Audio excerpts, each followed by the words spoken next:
Good morning student. आज की video में चैप्टर नंबर 13 जिसके एनसीईआरटी क्वेश्चन अपडेट कर रहा हूँ और इन एनसीईआरटी क्वेश्चन को स्टडी कीजिए और अपनी कॉपी में आप लोग कंप्लीट कर लीजिए। ओके,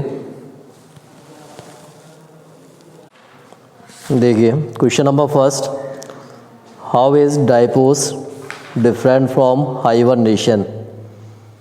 तो यहाँ पे आप लोग देख लीजिए, यहाँ पे ऑप्शन फर्स्ट, सेकंड और थर्ड तीन ऑप्शन दिए गए यहाँ पे, और ए ऑप्शन आपकी हाइबरनेशन से है। हाइबरनेशन का मीन्स क्या होता है? Under unfavourable condition the animals that fail to migrate avoid the stress by escaping in times ensuing with winter sleep is called hibernation। Means hibernation means होता है winter sleep. And generally ये process कब होती है? It occurs usually in winter. और इसके according क्या आता है इसका? Bear goes into hibernation during winter. और इसी के जस्ट यहाँ पे एक पॉइंट और दिया, diapause. Okay,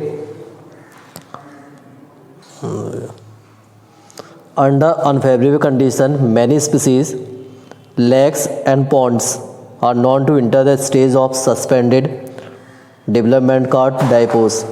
means diapause condition, it is belong to the animals and these animals include as a lake and pond। Generally क्या होते हैं, कुछ एनिमल अपने आप को कहाँ पे पहुँचा देते, काफ़ी लेक्स या पॉन्ड से बहुत नीचाई पे। और generally this process occurs as summer and winter. कुछ एग्जाम्पल भी दिए गए, like the zooplankton undergo diapause and lakes and ponds under unfavourable condition.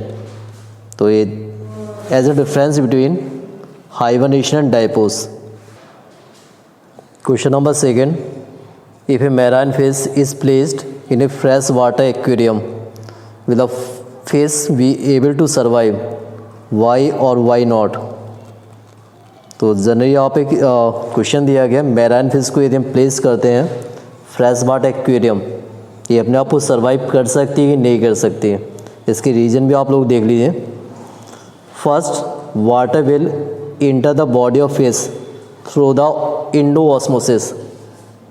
जो वाटर कहाँ पे इंटर होगा? फिश की बॉडी के अंदर, बट प्रोसेस कौन सी होगी? Endosmosis. Point number second, it does not have mechanism of salt absorption as in the fresh water fishes. Means fresh water fish अपने आप को एडजस्ट नहीं कर पाएगी मैराइन वाटर में, because it's the depend of salt concentration. Point number third, it's drinking water habit will cause excess of water to the enter the body. And last, so the marine fish will fail to maintain the osmolality and hence will die। means अपने आप को adjust नहीं कर पाएगी। जो fresh water fish can not adjust as the marine. Question number third, most living organism can not survive at temperature above 45 degree Celsius. How are some microbes able to live in habitat with temperature exceed 100 degree Celsius? Generally, answer is the above 45 degree Celsius enzyme get denatured। अपने आप को क्या होता है? denatured हो जाते हैं। Protoplasm precipitate at high temperature, then as the some microbes like archaebacteria are found at 100 degree Celsius temperature. कुछ ऑर्गेनिज्म होते हैं जो हाई टेम्परेचर सर्वाइव कर लेते हैं, like the archaebacteria। reduce fluidity of the cell membrane due to presence of branch chain lipid in their cell।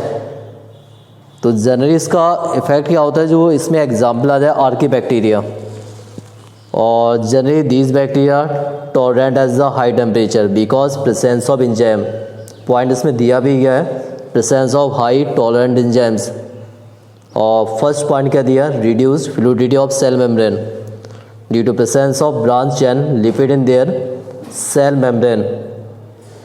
And question number 4, list the attributes the population but no individual process. तो कुछ point हैं जो indicate करते हैं population को।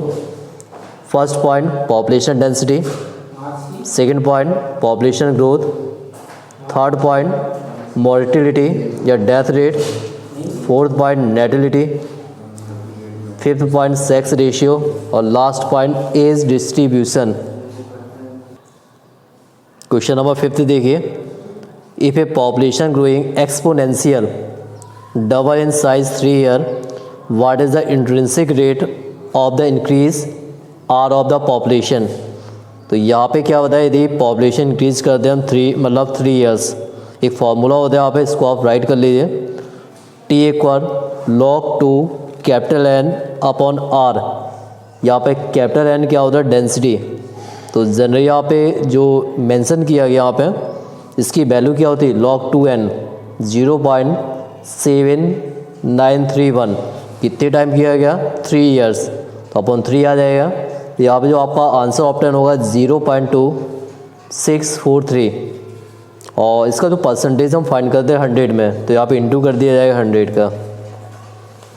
Then question number 6 में आप देखिए, name the important defence mechanism in plant against herbivores. तो कुछ मैकेनिज्म होते हैं लाइक द हर्बीवोरस, तो इसमें जो इंडिकेट किया मॉर्फोलॉजिकल एंड केमिकल डिफेंस।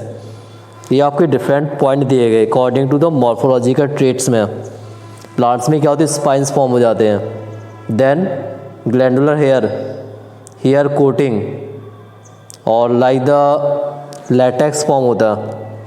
और केमिकल डिफेंस में क्या आ जाएगा, poisonous, cardiac glycosides, offensive smell, tannin, bitter taste and alkaloids. तो यहाँ तक आप लोग कंप्लीट कर लीजिए। मैंने यहाँ क्वेश्चन 1 2 कितने बताए, 6 बताए। और जहाँ भी डाउट है बताइए, बाकी क्वेश्चन हम नेक्स्ट वीडियो में अपडेट करेंगे।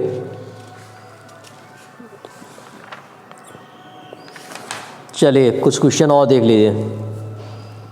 Question number 7, an orchid plant, plant का नाम तो सुना होगा। An orchid plant is growing on the branch of mango tree. How do you describe their interaction between the orchid and the mango tree. इसमें किस type का interaction है, तो इसे बोलते हैं हम commensalism. The interaction between an orchid and mango tree is the commensalism. Commensalism का मीन्स क्या होता है, वन को बेनिफिट होता but another neither benefit and not harms, because benefit by the only one species but another species neither benefit and not harms, so it's the example of common sellage. Question number 8, what is the ecological principles behind the biological control method of the managing with pest and insect? So as the answer, ecological principle operating the biological control method of managing with pest insect is through their natural enemy like predator and parasites. जो ecology कैसे balance होता है, कैसे हम बोल सकते हैं organism में कंट्रोल कर सकते हैं, तो यहाँ पे आपका आंसर आएगा predator and parasites. Okay student, बाकी क्वेश्चन हम नेक्स्ट वीडियो में अपडेट करेंगे। सब्सक्राइब, लाइक और शेयर करते जाइए। Thank you.